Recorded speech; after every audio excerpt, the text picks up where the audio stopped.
Cabinet mission. फरवरी 1946 में British प्रधानमंत्री Clement एटली ने भारत में राजनीतिक गतिरोध को दूर करने हेतु एक 3 सदस्यीय शिष्टमंडल का गठन किया और उसको भेजने की घोषणा की। इसमें ब्रिटिश कैबिनेट के 3 सदस्य लॉर्ड पैथिक लॉरेंस भारत सचिव की पोस्ट पर थे, सर स्टैफोर्ड क्रिप्स जो व्यापार बोर्ड के अध्यक्ष थे तथा एवी अलेक्जेंडर एडमिरल्टी के प्रथम लॉर्ड या नौसेना मंत्री थे।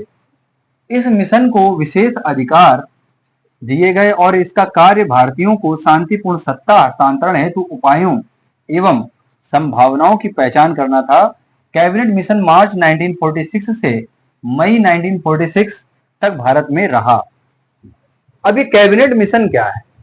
यानी कि भारत में कैबिनेट का गठन करने के लिए शांतिपूर्ण तरीके से हस्तांतरण यानी सत्ता को हस्तांतरण करने का एक विचार था, जिसमें ब्रिटिश के प्रधानमंत्री क्लेमेंट एटली ने 3 सदस्यीय कमेटी का समिति का गठन किया और उसको भारत भेजने की घोषणा करी। उन 3 सदस्यीय टीमों में सबसे पहले जिन व्यक्ति का नाम आता है वो आपके लॉर्ड पैथिक लॉरेंस जो उस समय के भारत सचिव माने जाते हैं, सर स्टैफोर्ड क्रिप्स जो व्यापार बोर्ड के अध्यक्ष माने जाते थे और एवी अलेक्जेंडर एडमिरल्टी के प्रथम लॉर्ड या नौसेना मंत्री थे उस समय के। और इन लोगों पर यह कार्यभार दिया गया कि भारतीयों को शांतिपूर्ण तरीके से सत्ता का हस्तांतरण कर दिया जाए। जो कैबिनेट मिशन रहा वो मार्च 1946 से मई 1946 तक रहा। अंतरिम सरकार का गठन। ये अंतरिम सरकार क्या होती है इसके बारे में समझते हैं। 24 अगस्त 1946 को अंतरिम सरकार के गठन की घोषणा हुई। इसमें जवाहरलाल नेहरू के नेतृत्व में 11 सहयोगियों के साथ 2 सितंबर 1946 को सरकार का गठन हुआ। मुस्लिम लीग अंतरिम सरकार में शामिल नहीं हुई, हालांकि उनके शामिल होने का विकल्प खुला रखा गया। अंततः 26 अक्टूबर 1946 को सरकार का पुनर्गठन होने पर मुस्लिम लीग के 5 प्रतिनिधियों ने शपथ ली। कांग्रेस ने लीग के सदस्यों को शामिल करने हेतु अपने 3 सदस्यों यानी सैयद अली जहीर, शरद चंद्र बोस, सर शफाक अहमद खां से इस्तीफा दिलवाया और अंतरिम सरकार में सम्मिलित होने के बावजूद भी मुस्लिम लीग ने संविधान सभा में शामिल होने से मना कर दिया। मुस्लिम लीग के अपने कुछ दायित्व थे, दायित्व कहना गलत होगा, उनके अपने कुछ प्रयोजन थे जिसकी वजह से वो संविधान सभा में नहीं शामिल हुए। और एक वाक्य और आता है कि जब 24 अगस्त 1946 को अंतरिम सरकार की बनाने की घोषणा की गई तो उस वक्त उसमें जो जवाहरलाल नेहरू थे उनके नेतृत्व में 11 सहयोगियों की एक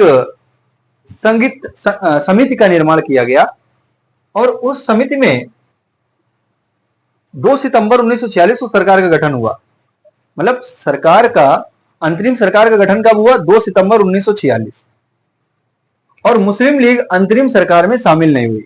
उस समय मुस्लिम लीग पूरे भारत में बहुत बड़ा विद्रोह चालू कर चुकी थी। यहां पर क्योंकि हम लोग पॉलिटी पढ़ रहे हैं, भारत के संवैधानिक विकास की ओर बढ़ रहे हैं और कहीं ना कहीं अब धीरे धीरे वो भी समाप्त हो रहा है।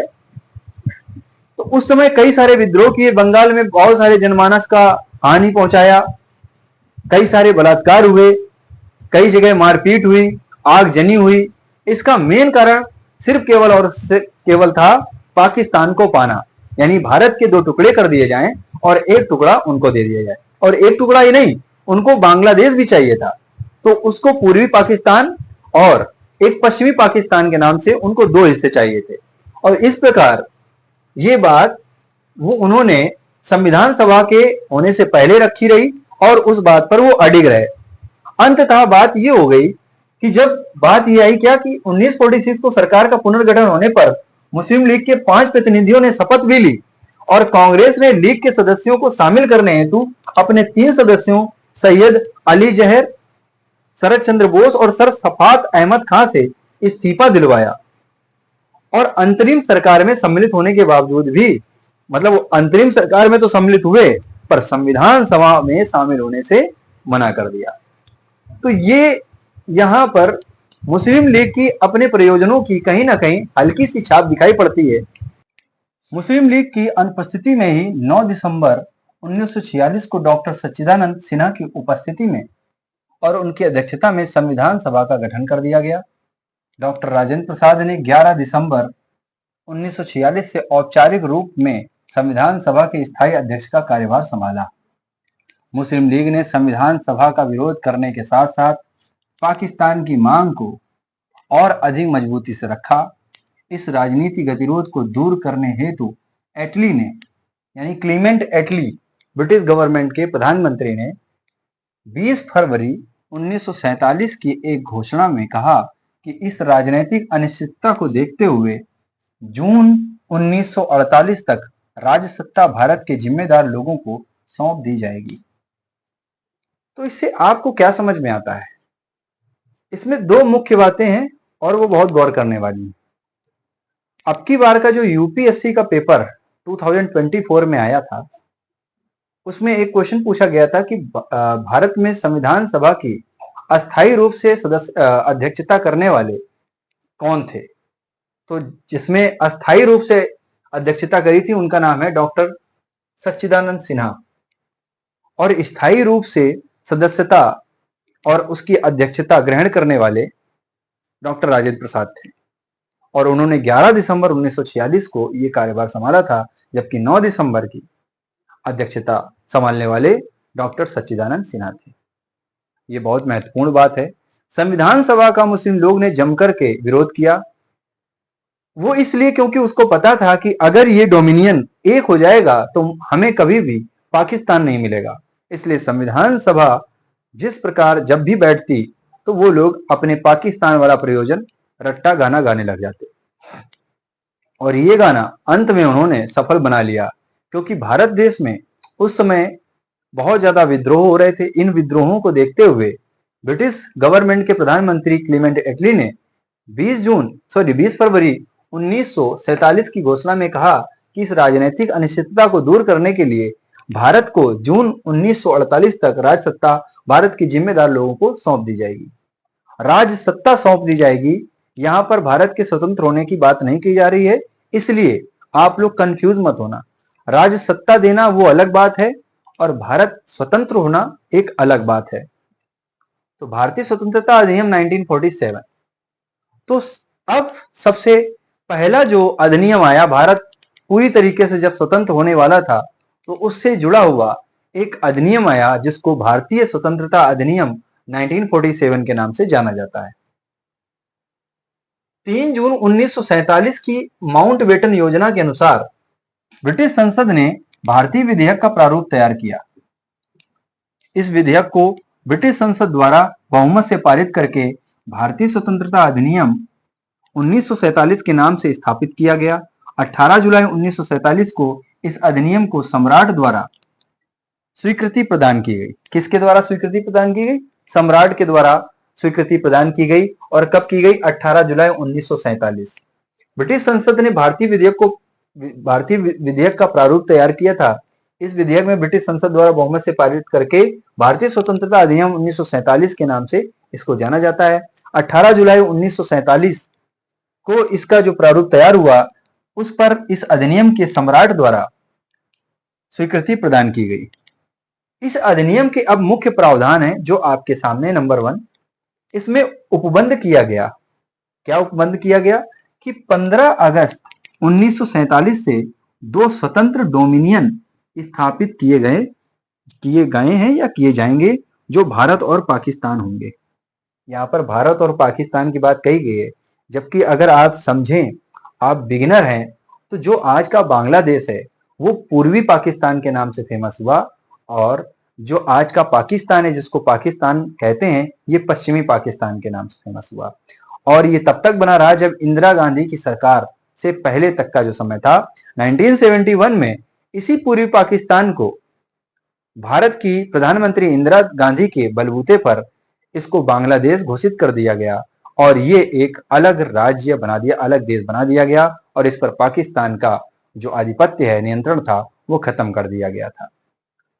हालांकि इससे जुड़ी हुई बात यह है कि जब आपको ये समझ में आ गया कि लॉर्ड माउंटबेटन के अनुसार इसमें उपबंध किया गया और बताया गया कि 15 अगस्त 1947 को भारत यानी दो स्वतंत्र डोमिनियन स्थापित किए जाएंगे और वो डोमिनियन एक भारत होगा और एक पाकिस्तान होगा। यहां पर पूर्वी पाकिस्तान और पश्चिमी पाकिस्तान की कोई ऐसी बात नहीं कही गई है, तो इसलिए अवेयर रहिए।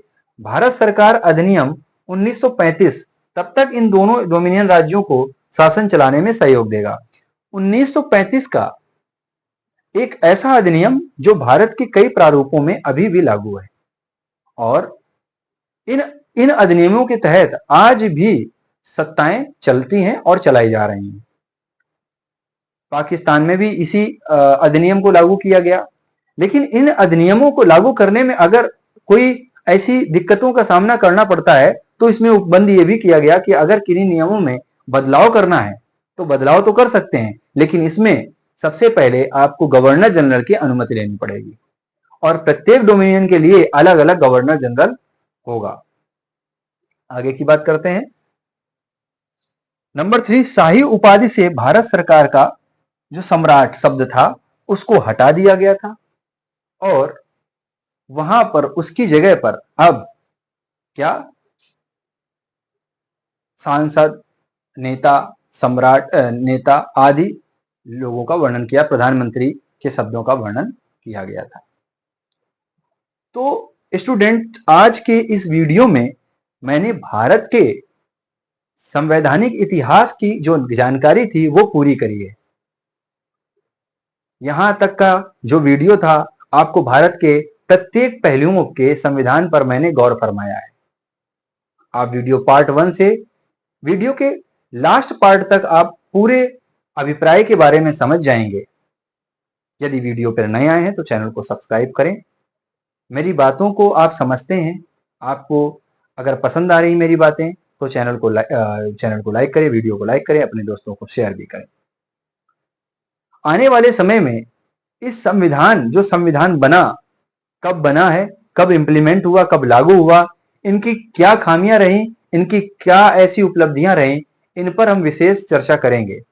आने वाले समय में इसको शॉर्ट फॉर्म में मैं कहानी के तरीके से आप लोगों को इस संविधान के ऐतिहासिक पृष्ठभूमि की जो तैयारी है वो कराऊंगा, जिसमें आपसे मैं क्विज क्वेश्चन भी रखूंगा ताकि आप लोगों का ये कॉन्सेप्ट बहुत अच्छी तरीके से तैयार हो सके। अब मैं आपसे विदा लेना चाहूंगा। जय हिंद, जय भारत।